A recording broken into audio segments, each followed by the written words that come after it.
Okay, so in this video, we're talking about what probably was my favorite drive of the season. It was in the Super Bowl. This was just such a beautifully called drive and a great job. In real time, I remember noticing this. You can go back and watch my live stream of the Super Bowl if you really want to, but this was great. So it all starts off with its zone coverage. Tampa Bay doing what they basically did all year, which is on first downs, they run the ball. That's just what they do. Kansas City knows this, which is why they're playing zone, a good coverage to help stop the run. And so, nothing too fancy here. Brady hands it off to Fournette, who picks up a couple of yards, but nothing too crazy there. So then it's 2nd down and 8, so now you have an interesting situation. Kansas City, they decide to go back and play cover 2 because 2nd down and 8, Tampa Bay, they have all this firepower on the outside. They're not really going to run the football, but that's kind of what you talk about where, people always say you got to establish the run. Well, you can kind of establish the pass as well because now with 2 safeties deep, it makes the running game a lot easier, and Tampa Bay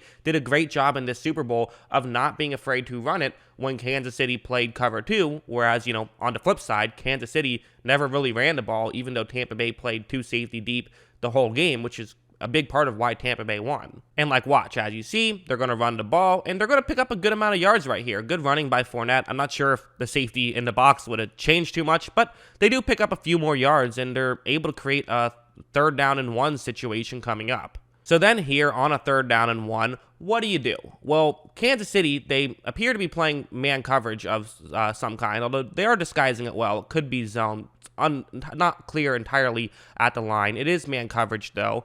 In Tampa Bay, they're just saying we need a yard. We're not going to do anything too crazy. Yes, it is tempting to try to throw it to Mike Evans or Chris Godwin, but you know what? The best way to get a yard is to run the football. That's the highest percentage to get 1 yard, especially when Kansas City is playing a coverage that's still mostly designed to take away the pass. They're still focused on that, and Tampa Bay not afraid to run the football. And so again, Brady hands it off to Fournette, who gladly picks up those yards and gets the 1st down just like that. So then you have another 1st down, and Kansas City thinking, okay, well, they're probably going to run the ball again. Let's get into our zone coverage. And Tampa Bay says, all right, cool. They're going to play cover 3 because that's the zone coverage they tend to play. So let's run Mike Evans, go run a route that's good against cover 3 zone. And this is sort of why you establish the run. The old school football guys always say you got to establish the run. Well, this is where it pays off because now you can sort of know what your opposing team is going to do and take advantage of it with a call like this. So Tom Brady takes a snap, fakes a handoff, and Mike Evans doesn't really get that open, but that's because there was a penalty. So it's, I believe that was holding on Bashaud Breeland, not pass interference, but Tampa Bay is able to move the ball down the field. So again, good play calling right here, just sort of knowing it's like I know what you think I'm going to do, so I'm going to do something else. And then you have this play. I swear I've broken down this play like a dozen times at this point. I've broken it down a lot. If you're a big fan of this channel, you've probably seen me talk about this play, but I love this play. It's a great play. So it's man coverage, and Kansas City now, they're expecting another passing play, so they're playing man, and they have multiple double teams on this play. But it's Mike Evans and Chris Godwin who are getting double teamed, and this is a great example of just what Tampa Bay did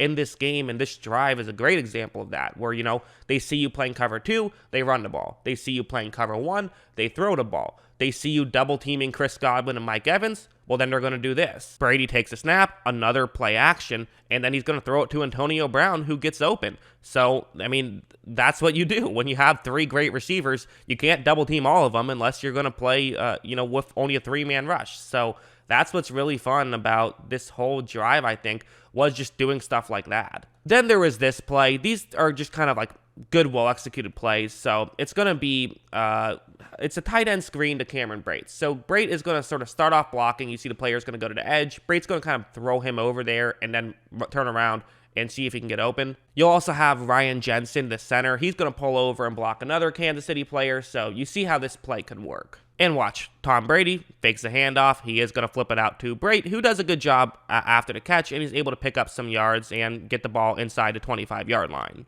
They would then do another 1st down run against zone coverage because that's kind of what they do. Fournette does his classic run straight into his own offensive lineman, but still finds a way to pick up a 1st down. It's funny how often Leonard Fournette did that for Tampa Bay. I don't know why he always ran into his own offensive lineman, but that's just kind of what he did. And hey, I guess it worked out for him. So good job of him. On the next play, they did something like this. Again, kind of a bit of a unique play. It's something they don't do a ton.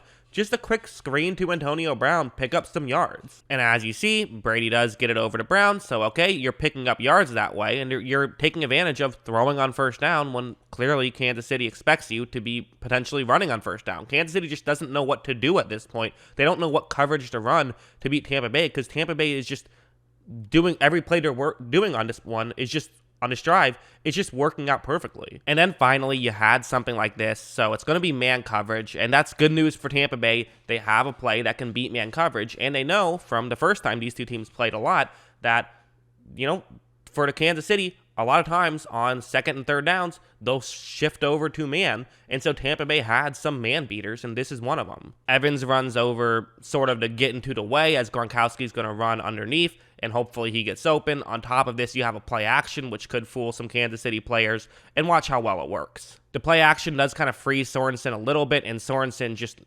he's the guy who was covering Gronkowski, could never get over there. It was just a beautifully called drive. They had some plays that they knew would just work no matter what coverage happened, plus they just seemingly had a counter for every coverage. They would, Brady would get to the line, say, oh, okay, this is cover 2. All right, guys, we're running the ball now instead of throwing it. Stuff like that. Just some really fun stuff for Tampa Bay, and it's a huge part of why they won the Super Bowl. This was the first touchdown drive. This is actually, interestingly enough, the only touchdown pass Brady has thrown in his Super Bowl history, which is wild because it was his 10th Super Bowl. But yeah, I think it was really well done. Like, you can have your issues with the Tampa Bay coaching staff. There certainly were things to criticize, but you know what?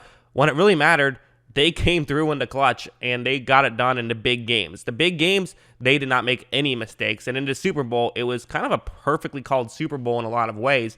And no better example of that was this drive where they just had an answer for everything, and Kansas City had an answer for nothing. Kansas City at this point, I remember thinking, I said this during my live stream, it's like, if you're Kansas City, you have to be nervous now, because how do you stop this Tampa Bay offense? And they just didn't. Like, once this drive happened, they're just like, great, we have nothing. We're just going to hope for a turnover or something, and that never happened. So, as great as the Buccaneers defense was, I almost feel like the offense didn't get enough credit for how good it was, and the offensive coaching staff didn't get enough credit for how good they did, because obviously everyone gives Brady the credit, and rightfully so, but still, it was very well done. So that's what I think. What do you guys think? What did you think of this sort of style of video and kind of how everything worked? Always love hearing from you, and of course, as always, thanks for watching.